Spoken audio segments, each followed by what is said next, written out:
Assalamualaikum warahmatullahi wabarakatuh. Jumpa lagi saudara-saudaraku penjelajah 75 hadir lagi di depan kamera.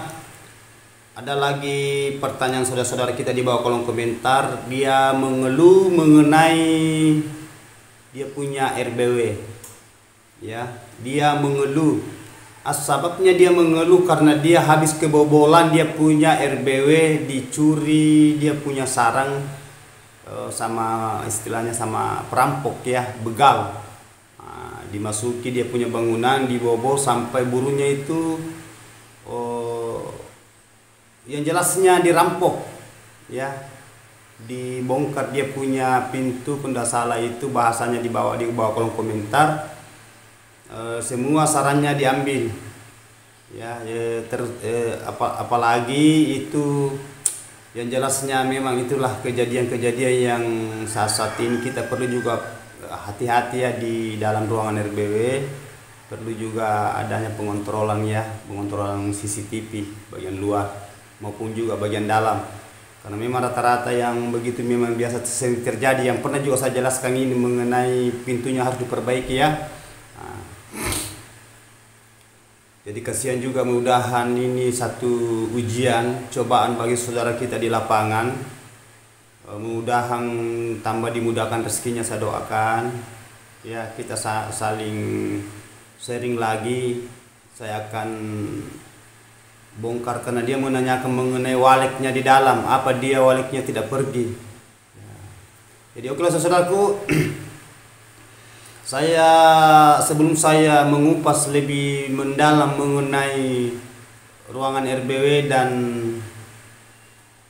sarang yang dirampok itu, jadi saya akan minta mohon saudara saya di lapangan, rekan-rekan saya, mudahan kita bisa memetik hikmah apa yang di pertanyaan saudara kita ini di bawah kolom komentar, karena ini satu cobaan. Jadi tolong ditonton sampai full ya saudaraku, supaya ada pembelajaran kita bisa petik di dalam, dan pengalaman yang sangat-sangat perlu kita harus yakini ya, perlu kita was-was. Jadi okelah saudaraku, mudahan apa yang saya bawakan nanti ini bisa bermanfaat, ada hikmah, ada pembelajaran, ada ilmu, bisa disalurkan sama teman-teman yang lain ya. Ya, okelah. Begini saudara. Sebenarnya itu kita punya RBW yang habis dibobol, ya istilahnya habis dirampok. Kita itu mengenai waliknya yang walik yang di dalam itu tidak akan pergi saudaraku ya. Tidak akan pergi, karena sering sekali saya dapat itu kalau saya biasa beli sarangnya teman-teman di luar. Kalau saya pergi beli sarang, banyak yang mengeluh. Ada juga itu di kepala desa juga itu. Pernah juga dia konsultasi mengenai saya. Dia punya sarang itu, dia berangkat karena dia kepala desa, dia ditugaskan sampai dia punya RBW malamnya itu dibobol. Semua diambil sarang, baik sarang yang besar, sarang yang baru 2 jari, 3 jari, sampai 1 jari itu dihabisi semua. Itu panennya saudaraku, itu teman-teman kita di lapangan itu kurang lebih dia ambil sekitar 3 kiloan per 1 bulan. 3 kilo kurang lebih itu diambil. Itu semua diambil pencuri pada malam hari.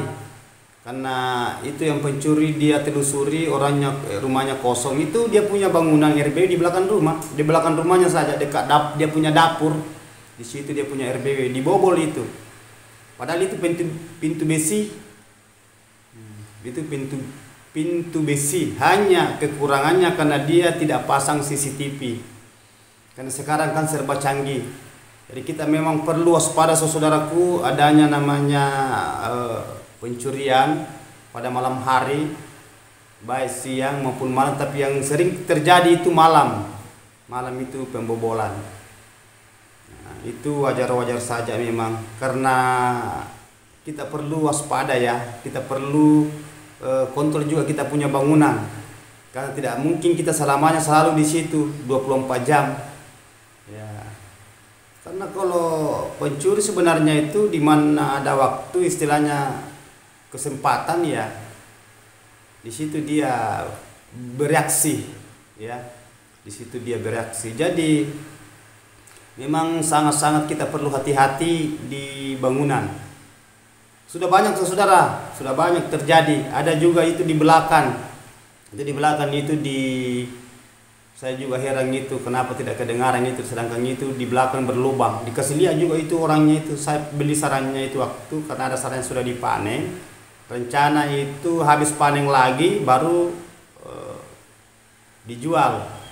Tetapi karena habis kecurian, saya tetap dipanggil itu. Hanya sarangnya hanya berapa itu saya ambil karena itu sarang dia mengatakan teman-teman kita, saudara kita, nanti habis panen lagi ini baru saya panggil pembelinya supaya ngumpul-ngumpul banyak-banyak. Begitu maksudnya dia.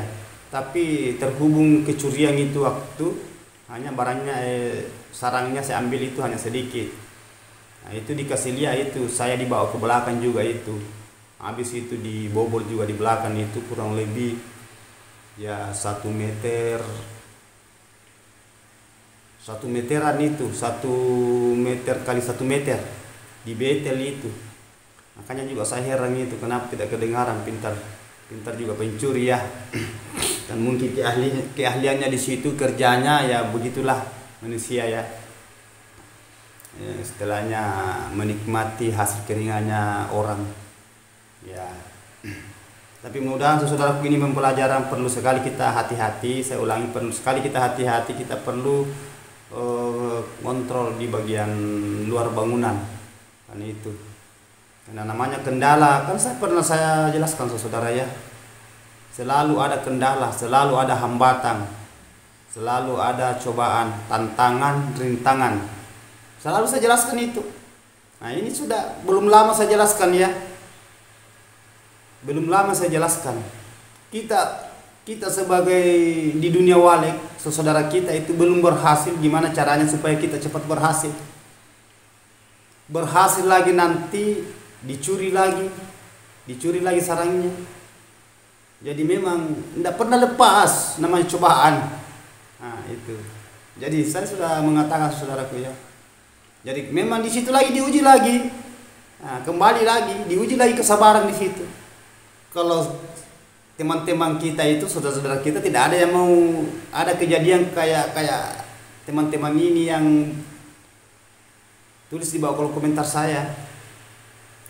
Sarangnya dihabisi. Ya, sampai telurnya itu jatuh-jatuh ke bawah di lantai. Sarang yang belum bisa diambil sudah diambil semua ya, begitu pencuri. Yang penting berupa sarang. Tidak dia pikir itu masih kecil, ada telur, ada anak, pokoknya dibasmi semua seperti itu kecoa yang mau diracun. Itulah tugasnya pencuri ya. Karena kalau pencuri itu tidak ada rasa kasihan saudaraku, tidak ada rasa kasihan. Bahasanya itu di belakang persoalan. Nah, jadi itulah makanya saya bilang kita manusia itu perlu ada kesadaran, perlu kita hati-hati di bagian di RBW kita masing-masing saudara-saudaraku. Karena itu satu cobaan ya.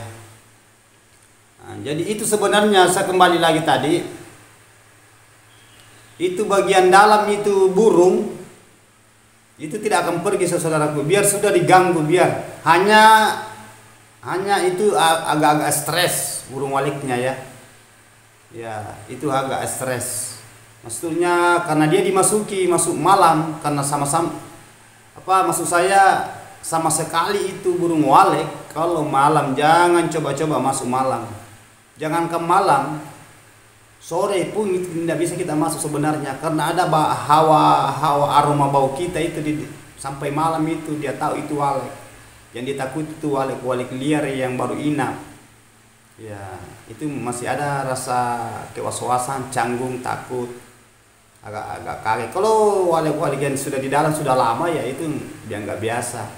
Makanya saya utarakan jangan sekali-kali masuk kalau mau malam karena itu burung biasa kan waktu istirahat kalau malam burung walek itu begitu istirahat nanti pada pagi harinya atau subuh baru dia keluar lagi ya itu walek Tuh, makanya saya pernah mengatakan kalau kita mau masuk di ruangan usahakan itu pagi jam 8 atau setengah 9 sampai jam 9 enggak apa-apa kita masuk.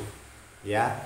Nah, mau masuk panen atau ada mau dikontrol, mau dilihat, mau diperbaiki apa yang kurang bagian dalamnya, bagian kelembabannya, suhunya kita perlu perhatikan semua, bagian kebersihannya, maksudnya kotoran, bagian subsisten semacam kabel, salung-salung kecilnya ya, maksudnya Twitter maksud saya.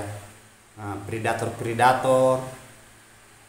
apa-apanya di dalam tidak ada yang jatuh. Biasa itu papan jatuh, papan sirip kan sering terjadi itu, papan siripnya jatuh, ventilasinya, penutup ventilasi juga biasa jatuh, sambungan pipa di dalam itu bagian elbownya itu biasa disambung supaya mengurangi pantulan cahaya masuk.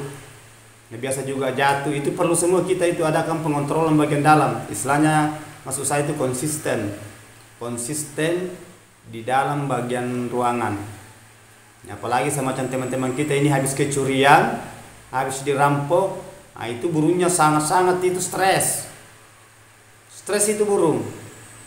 Biasa itu kalau burung walik itu kalau stres kayak gitu diganggu kalau malam, biasa dia bawa itu sampai 1 minggu, 10 hari dia bawa itu, ada rasa trauma.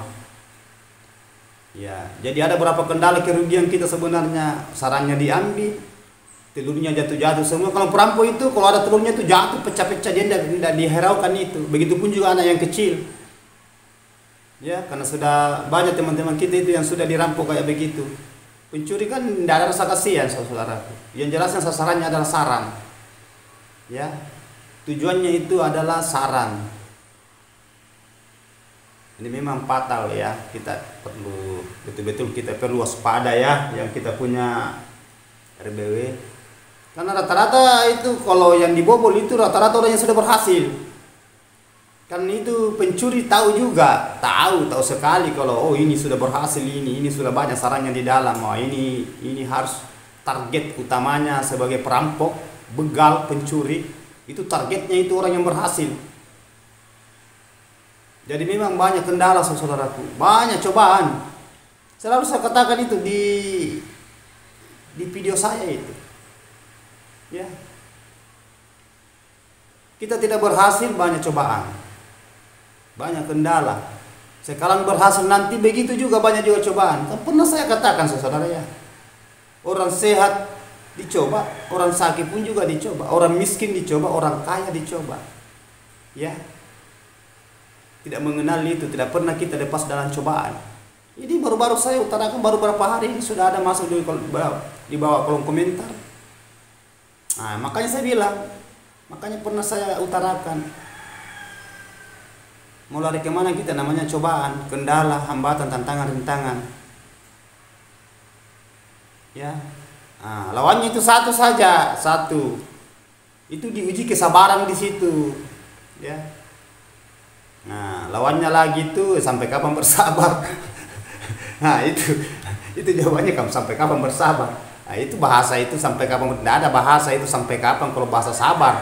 Tidak ada ujung itu bahasa kesabaran saudara. Tidak ada ujung. Jadi jangan mencari sampai kapan bersabar. Ya, bahasanya itu aja intinya, bersabar, sabar. Ya. Sampai mati kita itu diuji kesabaran. Jadi itu tidak ada ujung. Tidak ada kita mau cari ujungnya itu, kesabaran dan cobaan tidak ada ujung. Semenjak kita masih bisa bernapas selalu dicoba. Begitupun juga kesabaran. Nah, itu. Jadi saya ini cukup perhatian sama teman-teman kita yang habis kecurian. Memang keluhannya ini sangat fatal di lapangan karena kayak begitu sarang sudah mau diambil, mau dijual. Itu bahasanya teman-teman saya, kembali lagi ini sedikit ya, saya pengalaman yang saya ambil di luar yang saya cerita tadi, saya sambung itu mengenai yang kepala desa tadi itu yang dicuri itu bangunan maksud saya dicuri sarang waliknya di dalam. Apa dia katakan sama saya, karena saya bilang kenapa bisa ini Pak Kades, maksudnya kepala desa ini kan kepala desa ini. Dia mengatakan sama saya, enggak jadi masalah, seandainya sarannya diambil. Tapi itu anaknya yang jatuh-jatuh di bawah itu sampai diinjak-injak itu mati, banyak mati itu anak. Ada juga masih hidup. Nah, itu telur yang jelasnya telur tidak ada yang selamat, semua pecah itu. Nggak tahu berapa ratus itu katanya. Karena sudah padat burungnya itu kepala desa, karena dia punya umur RBW itu menjelang itu sudah berapa ya? Kalau tidak salah itu lebih 10 tahun. Kecil jadi punya bangunan, tapi woi burungnya luar biasa padat. Itu pun hanya 2 lantai. Tapi sudah lama, sudah lebih 10 tahun. Panennya itu 3 bulan lebih, 3 kilo lebih kayaknya, 2 kilo lebih per 1 bulan itu. Itu pun tidak panen paksa. Nanti kosongnya yang diambil. Dia tidak mengadakan panen memindahkan sarang, istilah memindahkan anak ke sarang imitasi, sarang palsu, tidak. Pokoknya dia kosong itu diambil. Karena saya sering beli sarangnya itu kepala desa.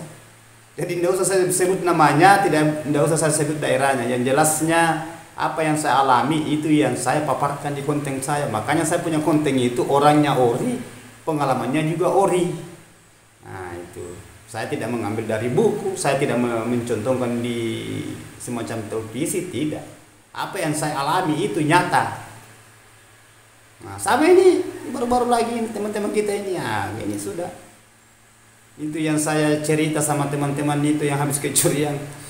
Bahasanya itu saudara kita itu kepala desa, Pak Kades ya. Kades. Mau dia apa kalau dicuri? Sabar. Nah, itu jawabannya sama saya. Nah, itu. Tapi bahasanya sabar tapi di hatinya juga itu neko-neko itu, saya bilang kurang ngajar itu pencuri. Nah, dia ngomong sama saya begitu. Padahal saya bilang berarti belum bersabar ini. Berarti belum bersabar karena dia mengatakan, kurang ngajar ini pencuri." Kalau orang sabar itu ya ikhlas. Ya, mau dia apa? Biar kita neko-neko biar apa? Pasti tidak mungkin itu barang kembali ya. Itu tidak mungkin, itu telur yang pecah itu yang jatuh tidak mungkin akan berbulat kembali. Nah itu, jadi kita itu saudara yang mau maaf, jadi kita itu saudara perlu hati-hati di bagian RBW kita masing-masing. Saudara-saudara kita, kerabat-kerabat, teman-teman dimanapun Anda berada, mulai Sabang sampai Merauke, baik yang menonton maupun yang tidak nonton, tolong ya, tolong saudaraku perhatikan bagian bangunannya. Kalau perlu pasangkan CCTV bagian luar, bagian dalam maupun bagian luar. Kan itu CCTV perlu sekali. Apalagi sekarang canggih, kita bawa HP kita bisa lihat di HP kita itu CCTV. Ya itu. Jadi ada bisa kita kontrol. Ya ibaratkan kayak ATM. Nah itu itu tempat orang kalau mau masuk di ATM di toko-toko rata-rata itu punya CCTV sekarang. Karena memang luar biasa sekarang itu mengenai pencurian ya. Perampokan. Jadi kita itu diuji lagi kesabaran di situ, karena itu satu cobaan juga buat saudara kita di lapangan. Mudah-mudahan tidak terjadi di belakangnya ya, dan mudah-mudahan apa yang diambil barangnya itu, itu kita itu sabar, ya sabar. Ujian itu apalagi sekarang ini kejadian di mana-mana ya. Baik mengenai barang, harta, mengenai batin, semacam ini kejadian ini, perang-perang ini di luar sana itu saudara kita ya gitu. Ya, kita itu perlu perhatiin. Kita perlu itu was-was. Perlu istilahnya kita hati-hati. Itulah kehidupan. Jadi kembali ke itu tadi sarang yang habis dirampok. Jadi tidak usah terlalu saudara mengenai waliknya. Ya, kalau itu yang sudah diambil, sudah itu anak yang sudah korban, baik telur itu ya sabar saja ya, mau di apa. Ya kita konsisten di bagian ruangan RBW. Karena itu bagian dalam usahakan dioptimalkan semua kembali yang bagian dalamnya saudaraku ya. Ya dioptimalkan itu terutama kelembabannya, suhunya, itu semua tadi saya jelaskan. Perhatikan ventilasi itu yang pintunya yang sudah baik, pintu atau dinding apa sudah dibobol atau dipanjaki pakai tangkap, banyak macam namanya pencuri yang begal-begal itu. Usahakan gimana cara supaya kita bisa konsisten di bagian bangunan supaya bangunannya itu bisa aman ya. Ada pengontrolan melalui CCTV. akan ini terjadi. Kalau perlu gimana caranya bertindak, nah, itu. Jadi diusahakan saudaraku, saya ini pembelajaran buat saudara kita, baik yang pemula maupun yang sudah berhasil. Kita itu harus was-was ya, istilahnya harus hati-hati di bagian RBW kita. Jadi itu pintunya tolong diperbaiki ya, diperbaiki pintunya. Maksudnya kalau perlu susung itu pintu. Karena kalau pencuri itu aduh, tidak ada dipikir kalau pencuri, karena memang dia istilahnya dia tujukan memang ke situ. Dia niatkan memang gimana caranya supaya dia bisa masuk di bangunan itu, bisa mengambil barang ya. Jadi sisa kita bagaimana cara supaya kita bisa menjaga, istilahnya menjaga sebelum terjadi. Istilahnya itu sediakan payung sebelum hujan ya. Sediakan payung sebelum hujan, jangan nanti hujan baru kita sediakan payung. Itulah. Jadi itu mengenai burung saudaraku, tidak usah kita terkecoh, tidak usah ada rasa takut gimana ini burungnya karena sudah diganggu malam, mungkin dia pergi semua atau gimana. Enggak, kembali itu saudara, kembali. Wah, kemarin kayaknya saya jelaskan itu, kemarin dulu kah? Ada saya jelaskan itu, bangunan itu waktunya gempa di daerah Mamuju itu roboh sampai ke bawah, karena saya lewat itu waktu itu Walid sudah malam itu masih berkeliaran di situ sampai ribuan. Karena Walid itu selalu ingat tempatnya, karena di situ ada telurnya, ada anaknya, sampai gempa roboh itu bangunan rata dengan tanah. Tapi itu Walid tetap di situ keliling terus, keliling di situ. Seandainya bahasanya seandainya itu Walid mati di situ saja keliling, karena mana anaknya di situ, kasihan. Itu 4 lantai, kalau tidak salah itu 4 lantai kali 5 lantai. Itu bangunan itu Cina punya itu, luas di daerah kota Mamuju. Waktunya ada kejadian gempa itu waktu, kan saya sering lewat itu. Sampai pagi itu Walid selalu berputar-putar di situ, berputar-putar. Sampai Walid di bawah juga itu. Sudah boleh dikata satu jengkal itu Walid sampai tanah berputar-putar sampai ke atas itu. Kayak pusar angin itu Walid. Orang nonton itu. Apalagi semacam ini tadi yang diganggu Walidnya toh. Tetap kembali saudara, tidak usah, yang penting ada bangunan berdiri di situ. Walid itu tahu sekali. Nyalinya Walid kuat. Nah, waktunya dicuri itu Walid memang terganggu. Ya, terganggu, memang terganggu sekali itu kalau dimasuki malam. Nah, tapi hanya ada stresnya itu sedikit. Paling 1 minggu itu, 1 minggu sampai 10 hari itu agak kurang produksi itu kalau habis dibobol. Apalagi lama itu pencuri di dalam itu bereaksi. Nah, 2 sampai 3 orang atau 4 orang. Nah, karena kalau pencuri itu tidak mungkin 1 orang, tidak mungkin, pasti melebihi dari 1 orang itu kalau orang pencuri. Karena memang orang begitu ya, itulah kerjanya mereka ya. Jadi itu saya ulangi saudaraku, bersabar saja. Mudah-mudahan apa yang menimpa saudara kita ini adalah satu cobaan. Nah itu, jadi kita itu perlu lebih waspada lagi, perlu waspada. Kalau perlu pasangkan CCTV di bagian luar ya, atau bagian dalam ya. Kalau kita tidak bisa pasangkan ya, apa salahnya kalau kita panggil ke ahli bagiannya, istilahnya ahlinya. Nah, kita perlu semua. Ada itu yang mengontrol itu maksud saya melalui dengan HP, sisa kita lihat di HP ya saudaraku ya. Ya kalau memang kita sudah berusaha masih begitu ya, itu memang sudah cobaan, memang itu sudah sakral memang itu. Jadi okelah saudaraku, sampai di sini dalam pelajaran. Mudah-mudahan saudara kita bisa konsisten di bagian dalam bangunan, profesional di dunia walek. Nah, karena ini sekarang saya sudah panjang lebar menjelaskan mengenai kewaswasan, mengenai habis kecurian, apa waleknya kembali atau tidak kembali, karena dia itu waktu malam itu kan walek itu keluar semua, karena keluar semua itu karena ada pencuri di dalam buka sarang ya. Nah, jadi itu walek itu tetap kembali saudara, tidak usah takut, insyaallah ya. Yang penting kita optimalkan bagian dalam, konsisten di bagian RBW. ya. Jadi mudah-mudahan ini merupakan pelajaran buat saudara kita, apa yang saudara kita menimpa ini cobaan, kita perlu belajar di situ semua ya, bagi di dunia walek saudara kita ya. Jadi mudah-mudahan, namun sedikit saya paparkan ini ada hikmah di balik semua ya. Silakan ambil yang baiknya, yang buruknya silakan buang, tapi perlu kita saling juga. Kita saling mendoakan, kita saling sharing, saling mendukung ya, saling menghargai satu sama lain ya, siapapun itu. Oke. Mohon maaf kalau ada kata-kata saya salah, terselip karena adanya saya begini, kurang dan lebihnya. Yang sempurna itu hanya Allah. Wabillahi taufiq wal hidayah. Wassalamualaikum warahmatullahi wabarakatuh.